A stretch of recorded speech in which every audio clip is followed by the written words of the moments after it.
Hello दोस्तों, क्या हाल चाल है आपके। Myself C Nitin Rajpal, faculty at Rudra education and training hub. दोस्तों, आज हम इस वीडियो में बात करेंगे एसएफएम दिसंबर 21 जो ऑनलाइन एग्जाम हुआ था उसके क्वेश्चन पेपर के बारे में कि जो क्वेश्चंस आए थे वो किस चैप्टर से मैक्सिमम थे, लेवल ऑफ क्वेश्चन क्या था एंड जो आरटीआई के माध्यम से कॉपी आई है उसके अंदर किस तरीके से आंसर को प्रेजेंट करना, प्रैक्टिकल पेपर में रफ शीट का यूज, ये सारी बातें कमिंग वीडियो भी जो शुरू होने वाली है उसके अंदर करेंगे। दोस्तों, ध्यान से पेशेंस बनाना और वीडियो लास्ट तक जरूर देखना। लास्ट में मैं जून 22 एग्जाम एसएफएम से रिलेटेड एक बार डेट शीट अनाउंस हो जाए देन आपको पर्टिकुलर ऑनलाइन एग्जाम के लिए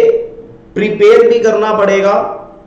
हाउ टू राइट आंसर, कैसे उस चीजों को प्रेजेंट किया जाए टू द पॉइंट, कैसे क्रक्स और की नोट्स उस आंसर शीट में कंप्यूटर में लिखा जाए, ये सारी बातें हम अनाउंस करेंगे। आप बिल्कुल टेंशन ना लें।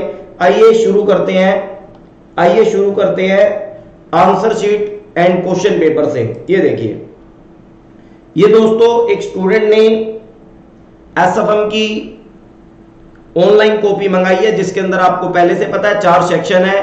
पहले सेक्शन में 20, दूसरे सेक्शन में 20, देन फिर 4 क्वेश्चन और सेक्शन डी में फिर 1 क्वेश्चन है जी। यही है पैटर्न। तो अब सेक्शन ए 1-1 नंबर का है और इसके अंदर जैसे पहला क्वेश्चन मैं पढ़ रहा हूं आपके सामने, ये प्रोजेक्ट है जी 10% डिस्काउंटेड रेट, पे बैक पीरियड 2 साल। तो ये कैपिटल बस्टिंग का क्वेश्चन है 1 नंबर का और आंसर इसका 4 है एज पर इंस्टीट्यूट सही, और मतलब सजेस्टेड आंसर भी एक तरीके से हमें एमसीक्यू का यहां पर अवेलेबल है।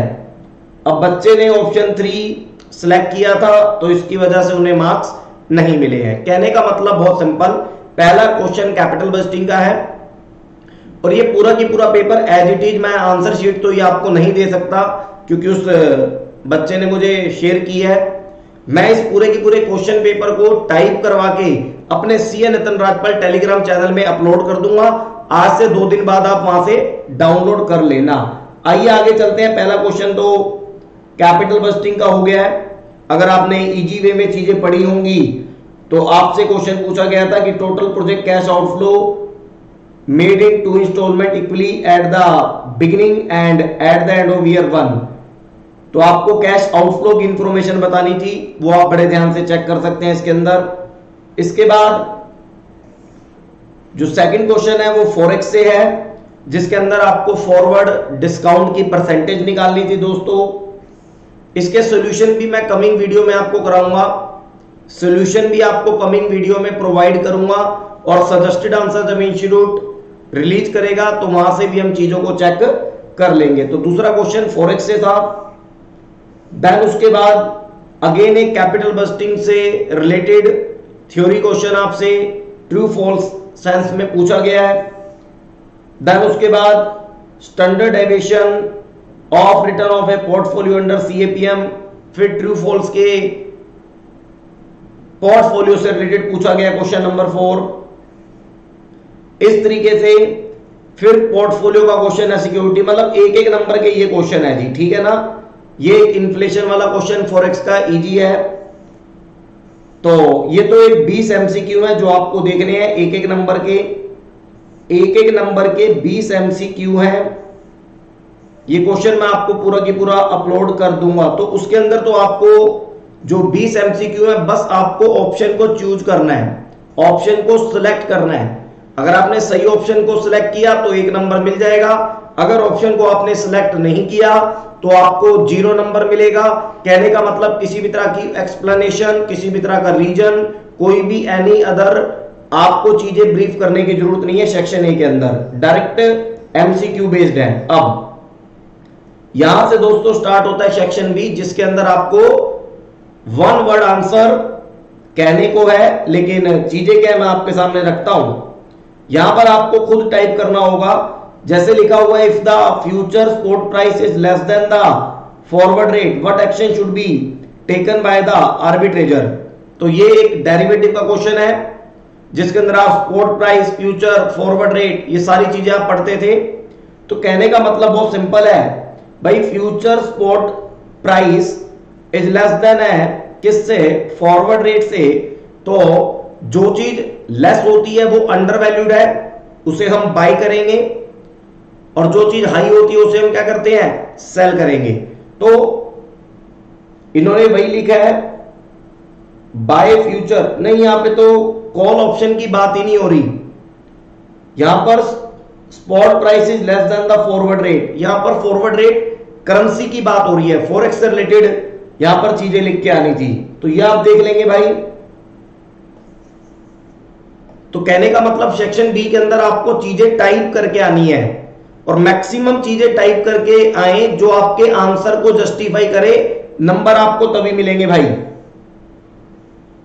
इसके बाद करंट स्पॉट और 1 ईयर फॉरवर्ड रेट, डॉलर और इन्फ्लेशन वाला क्वेश्चन है। What is the annual inflation? तो परचेजिंग पावर पैरिटी थ्योरी से आप इसे सॉल्व कर सकते हैं। 4.5% इन्होंने बस आंसर लिखा, 1 नंबर इन्हें मिल गया, ठीक है ना। तो कहने का मतलब सेक्शन बी के अंदर अगर आपका प्रैक्टिकल क्वेश्चन है, अगर आपका प्रैक्टिकल क्वेश्चन है तो आप केवल अपना आंसर लिखें, और अगर थ्योरेटिकल क्वेश्चन है तो आपको अपनी थ्योरी पूरी जस्टिफाई करते हुए आंसर लिखना होगा, ठीक है ना।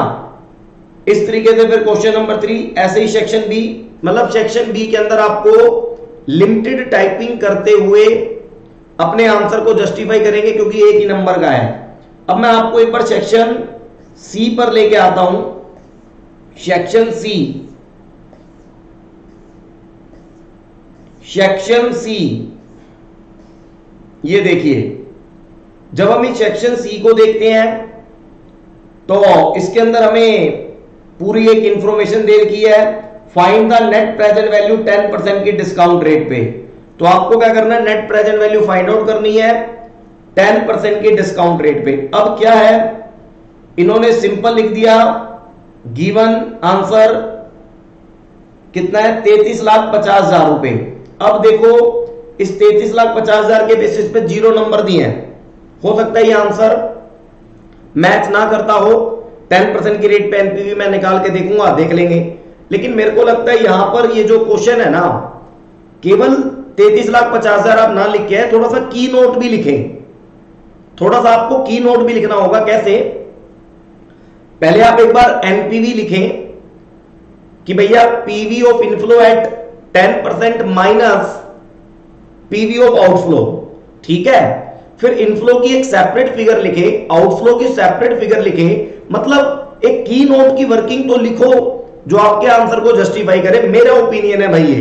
इसके बाद क्वेश्चन सेम है, फिर आपको सेंसिटिविटी एनालिसिस करके दिखाना है एनुअल कैश फ्लो के रिस्पेक्ट में। अब एनुअल कैश फ्लो के रिस्पेक्ट में अब इन्होंने लिख दिया 4 टाइम। भाई ऐसे थोड़ी चलेगा, थोड़ा सा आपको ब्रीफ, थोड़ा सा आपको एक्सप्लेन करना पड़ेगा। जैसे हमने सेंसिटिविटी एनालिसिस के क्वेश्चन किए हैं, वहां पे सेंसिटिविटी अमाउंट में भी आता है, परसेंटेज में भी आता है, तो ये आपको देखना होगा, टाइम्स में भी आएगा। तो आपको थोड़ा देखना होगा कि भैया under sensitivity analysis by keeping NPV at 0, तो आपको देखना होगा कि आपको ये लिखना भी होगा यहां पर कि when NPV 0 then annual cash inflow equal to this and existing this, then आपको सेंसिटिविटी निकालनी पड़ेगी। थोड़ा सा ये एक्सप्लेन करना पड़ेगा, 2-3 नंबर आपको इंस्टीट्यूट से खींचने के लिए। तो आइए आगे। इसके बाद फिर उन्होंने आउटफ्लो के रिस्पेक्ट में सेंसिटिविटी पूछी, सिंपल है ये भी। अब इन्होंने क्या है, बस छोटी छोटी बात लिख के आ गए, तभी ले इनको 0-0 नंबर मिले। ये देखिए सेंसिटिविटी, तो मतलब कि जो सेक्शन सी के अंदर क्वेश्चन नंबर 1 है वो पूरा की पूरा capital budgeting and sensitivity analysis का है। और हम अपनी क्लासेस में सेंसिटिविटी एनालिसिस बहुत डिटेल में पढ़ते हैं। बस थोड़ा सा मुझे क्या लग रहा है, जो हमने पढ़ रखा है उसको प्रेजेंट करना भी हमें एक बार सीखना पड़ेगा। उस कंप्यूटर के अंदर खुद आपके साथ लगना पड़ेगा। मॉक टेस्ट पेपर जैसे ही आपका आएगा, डेट शीट जैसे ही अनाउंस होगी, थोड़ा दोस्तों यूट्यूब चैनल पे बने रहना। एसएफएम प्रैक्टिकल पेपर से रिलेटेड हम इसके ऊपर बहुत काम करने वाले हैं, इस आंसर शीट से आइडिया लेकर। ठीक है दोस्तों, अब सेकंड जो क्वेश्चन है उसके अंदर एवरेज रिटर्न निकालो, रिस्क ऑफ लॉस निकालो। तो ये रिस्क ऑफ लॉस, ये म्यूचुअल फंड के लास्ट में जो रिस्क ऑफ लॉस निकालने का स्टार मॉर्निंग इंडेक्स, वहां से ये क्वेश्चन है, वो भी डिटेल में पढ़ते हैं। लेकिन सेक्शन बी के अंदर आप वन वर्ड लिख के आ जाओ चलेगा, सेक्शन सी के अंदर वन वर्ड के साथ प्रैक्टिकल में थोड़े से की नोट, अपने आंसर को सपोर्ट करना, अपने आंसर को जस्टिफाई करना भी आपको यहां पर मेंशन करना पड़ेगा। ऑल ओवर इंडिया रैंक जिनकी 21 आई, उन स्टूडेंट ने जब हमें बताया, उन्होंने भी कहा कि सर मैं अपने आंसर को तो लिखा ही लिखा, साथ में उसे जस्टिफाई करने के लिए पूरी एक्सप्लेनेशन जितना मेरे से मैक्सिमम हो पाए मैं वो वहां पर लिख के आया। तो देखिएगा दूसरा क्वेश्चन पोर्टफोलियो से है, ठीक है ना, मतलब क्वेश्चन एक है, उसी क्वेश्चन से मिलते जुलते 4 सब पार्ट है। अगर एक गलत सारे गलत होंगे, तो थोड़ा सा समझदारी के साथ काम आपको करना होगा। फिर ये क्वेश्चन नंबर 3 आ जाता है कि कौन ऑप्शन फाइंड आउट करें, binomial model, delta method that is A has ratio वाला, ठीक है ना दोस्तों। फिर पुट कॉल पैरिटी, तो इस तरीके से डेरिवेटिव का अनदर एक क्वेश्चन आ गया है। फिर एक अनदर क्वेश्चन पोर्टफोलियो का बीटा निकालो। An investor has the following 4 stock in the portfolio, compute the portfolio beta। तो क्वेश्चन ऊपर होगा, हो सकता है जब उन्होंने आंसर ये शीट भेजी तो टेबलें गायब हो गई हो, तो वो क्वेश्चन यहां पर 4 सिक्योरिटी की इंफॉर्मेशन मिसिंग होगी। फर्स्ट चीज यहां पे भी 4 सिक्योरिटी की इंफॉर्मेशन देख लेना। दूसरी चीज वो पूछ रहा है कि बीटा को इतना करना चाहते हो तो क्या करोगे। अब एक बात यहां पर मैं इंस्टीट्यूट को भी कहना चाहता हूं, एक बार हम इंस्टीट्यूट वाले लोगों को भी कहना चाहते हैं कि ये जो चीजें है ना कि बीटा को रिड्यूस, देखो फेल होना पास होना वो बच्चों की मेहनत और बच्चों की किस्मत है, लेकिन फेयर एग्जामिनेशन कंडक्ट हो, हर बच्चा तरीके से उसके अंदर इन्वॉल्व हो और हर मेहनत को जस्टिफाई करे, ये भी बहुत जरूरी है। अब मैं एक सिंपल सी बात कहता हूं, भाई ठीक है आपने कहा इन्वेस्टर रिड्यूस करना चाहता है बीटा 8 को, तो how much risk free investment should he bring in. तो इसको भी करने के 2 तरीके हैं, 2 तरीके से ये सॉल्व हो सकता है। एग्जिस्टिंग इन्वेस्टमेंट को सेम रख के और अनदर रिस्क फ्री को बोरो करके, या अपना ही कुछ हिस्सा रिस्क फ्री में इन्वेस्ट करके, 2 तरीके से यह सोल्व हो सकता है। तो थोड़ा सा इंस्टीट्यूट भी अगर ध्यान दे चीजों को समझने में, या तो वो जो शीट आपने दी है आप उसे बोलो कि वो फेयर है, तो थोड़ी वर्किंग फॉर्मूले वाली प्रैक्टिकल पेपर में वहां पर दिखाए। लेकिन क्या होगा, ये बहुत अनसर्टेनिटी है, ये बहुत अनसर्टेनिटी है। तो यहां पर आपको अभी तक का जो इंस्टीट्यूट का पूरा सिनेरियो है यही है कि आपको अपने आंसर के साथ वो आंसर कैसे आया ये भी एक्सप्लेन करके आना पड़ेगा विद द की नोट। अभी तक ही है, बाकी स्पेशल सेशन हम लगाएंगे कि भैया पूरा क्वेश्चन तो हमने आपको सोल्व करवा के दे दिया, पूरा क्वेश्चन तो हमने आपको सोल्व करा के पढ़ा दिया, लेकिन ऑनलाइन एग्जाम में अगर एक पर्टिकुलर क्वेश्चन में प्रेजेंट करना हो तो क्या क्या चीजें हम वहां पर लिख के आए जिससे कि एग्जामिनर हमारे क्वेश्चन को आंसर को चेक कर पाए इजीली और जस्टिफाई कर पाए। तो देखेंगे, बात करेंगे। आइए, तो एक अनदर क्वेश्चन फॉर स्टॉक, वही है जी, वो टेबल मिसिंग होगी ना, ये वही क्वेश्चन चल रहा है आपका, ठीक है। फिर एक नेक्स्ट क्वेश्चन आ गया स्पॉट मार्केट और फ्यूचर मार्केट का, that is a derivative market future से क्वेश्चन है, ठीक है जी। तो ये भी आपको देखना होगा दोस्तों।